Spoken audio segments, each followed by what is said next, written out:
Pinapahanap na namin ang mama mo. Huwag ka na umiyak. Kain na. Ano namang balita, Kap?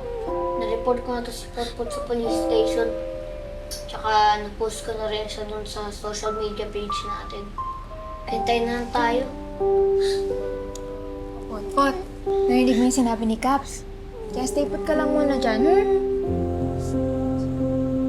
Sina, kumain ka na po. Kain na.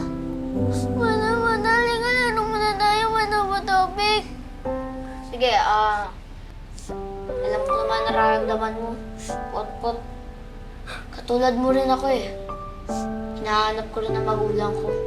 Wala ka mama? Meron ako mama. Pero meron pa ako isang mama.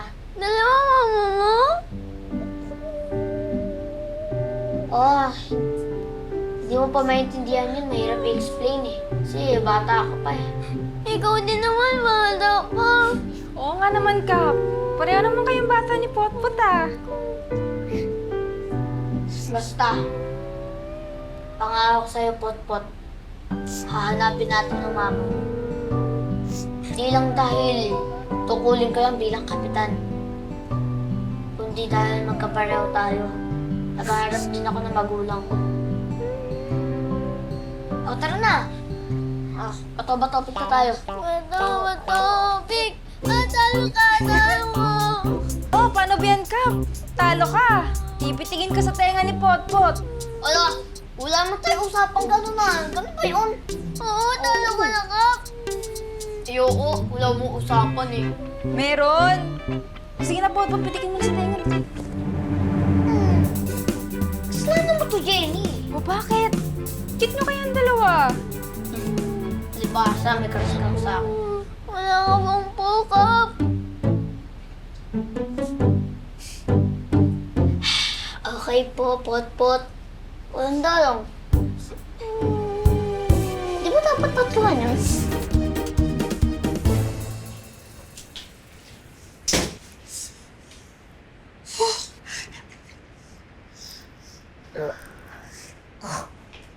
Mga buwisit na yan. Kala siguro nila uubra sila sa akin. Anong nangyari? Eh, yung umpong na yan. Hanggang ngayon, pinagbibintangan ka pa rin. Kesyo ikaw daw kumuha nung... yung... Basta kung yung ano, sa computer daw nila. Eh, tapos na yun ah. Gago yun, hindi pa rin ako tinitigilan. Pupuntahin mo, sira akong bibi ko na... Maupo ka. Ikaw umalma ka. Hindi ka dapat magpakita sa lolo mo ng butangero ka. Bayaan mo na ako nakikilos. Tignan lang natin kung magiging magkaibigan pa rin sila ng ompong na yan. Anong bahala? Kawawa naman si Potpot. Kung talagang inabandon siya ng nanay niya, eh di lalaki siya sa ibang tao. Katulad ko. Hanga ako sa'yo, Kap Rambo. Ramdam ko talaga yung pagmamalasakit mo sa mga katulad ni Potpot. Alam mo kung may powers lang ako para mahanap yung mga magulang mo, nako, gagawin ko talaga. Talaga? Para hindi mo na pagdaanan yung mga nararamdaman mo. Pero alam mo, hindi mo na ako nagsisisi na lumaki ako sa pamilya ko ngayon. Pero umaasa pa rin ako na makita ako ang tunay kong magulang. Someday, sana ganun din si Potpot. Sir Albert, kamusta po? Ayos ang lahat, Gregory. Nabigay ko na yung specimen ni Oliver. Ako rin, nagbigay din ako ng specimen ko para doon nila i-compare yung DNA namin dalawa. Sana all, yung anak ko, hinahanap yung magulang niya, tapos kayo naman, ang anak ninyo. Mahirap yung hindi mo kilala yung tunay mong magulang. Oo nga, at may nag-aaruga sa'yo. Grateful ka at hindi ka naman ingrato, pero iba pa rin yung malalaman mo kung saan ka talaga nanggaling eh. Kaya relate na relate ako. Relate, sir? Paano niyo naman ho nasabi na nakaka-relate kayo eh? Alam niyo naman na si Gob Esmeralda ang nanay ninyo. Paano kung sabihin ko sa'yo na hindi siya ang totoong nanay? Ha? Sir, sir, totoo po ba?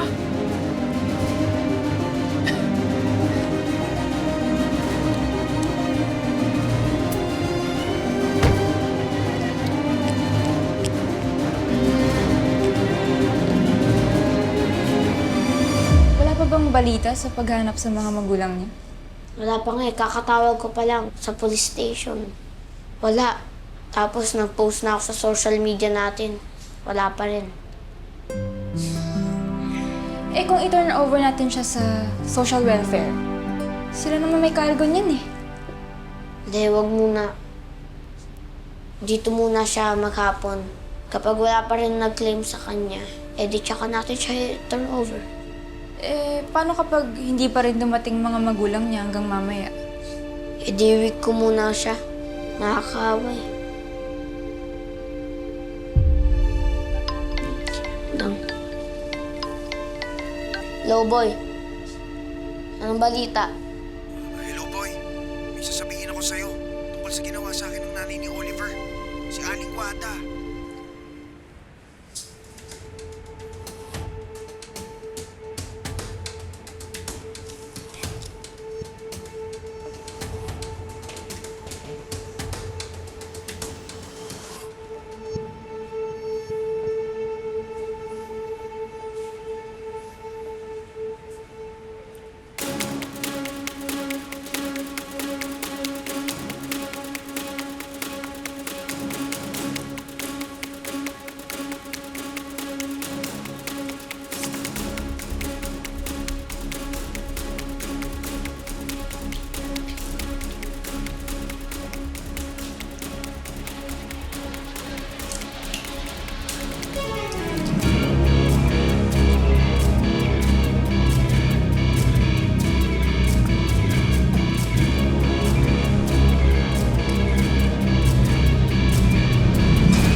Kita ko talaga naming dalawa ni Rambo na si Oliver talaga yung naglagay ng ipis dun sa pagkain.